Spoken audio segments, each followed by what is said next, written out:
And again, as I say, the shtick is sort of built on this perception that he is the character he plays. He is every man, this kind of, he's not right-wing, he's a populist, fighting for you against the powers that be. This is the truck that I drove this morning. This is the truck I drive. It's a 1987 Chevrolet Silverado. There are no electronics in this. There's no air conditioning, there's no radio, and there's no way for the government to turn off my engine if I'm disobedient. And that's great as a shtick, but I'm just saying the moment that it's revealed not to be true, it's over. It's like you're worth $50 million. I'm not worth $50 million. 30 to 50. Get off the fucking internet, son. Don't stop believing that stuff. No.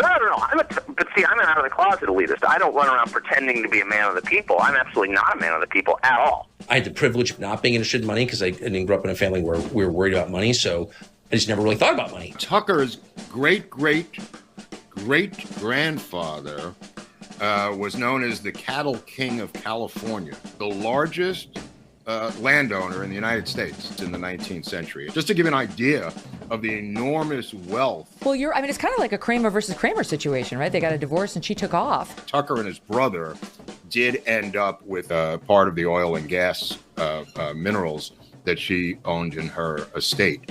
So even that went well for Tucker. Well, I'm extraordinarily loaded just from money I inherited from my number of trust funds. From the Swanson deal. She wasn't your mother. That's how I felt. I had a mother. That's my right. dad got remarried to someone I think of as my mother. 1979, the father, he's going to marry Patricia Caroline Swanson. She is the heir to the Swanson billion-dollar fortune, the frozen food family.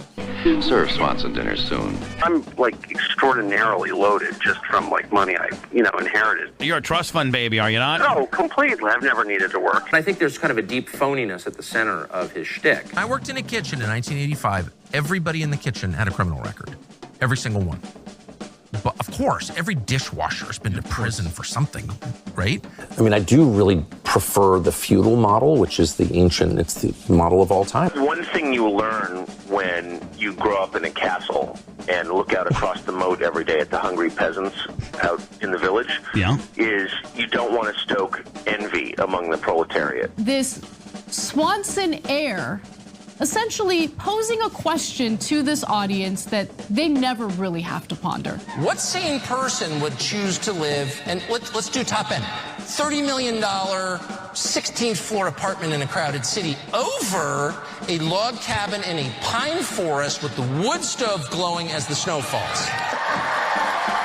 $50 million? Right? Because the whole thing is predicated on the fact that he is who he says he is. And just nobody is that person, especially not someone who makes $1 million, or many millions a year.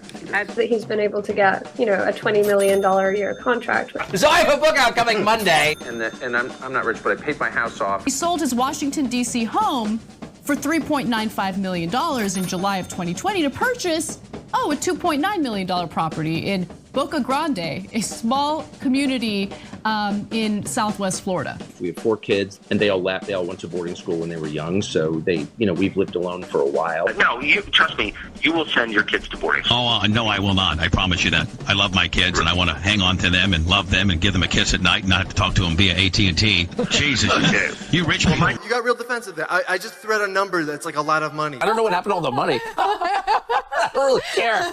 It's kind of fun. It's amazing.